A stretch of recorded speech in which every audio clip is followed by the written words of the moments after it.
સમાચાર બનાસકાંઠાથી સામે આવ્યા છે। બનાસકાંઠા જિલ્લા એલસીબી પોલીસે થરાદ પોલીસ સ્ટેશન વિસ્તારના વજેગઢ ગામેથી પીછો કરીને બોલેરો ગાડીમાંથી વિદેશી દારૂ ઝડપ્યો છે।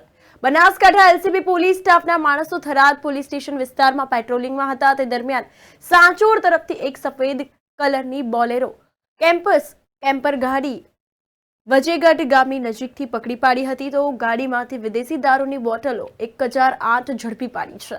તો એલસીબીએ 1,11,456નો દારૂ તેમજ ગાડી તથા મોબાઈલ મળી કુલ કિંમત 6,21,456નો મુદ્દામાલ જપ્ત કર્યો છે। ચાલકની અટકાયત કરવામાં આવી હતી અને અન્ય 2 ગુના દાખલ કરી આ અંગે વધુ તપાસ અને કાયદેસરની કાર્યવાહી શરૂ કરી।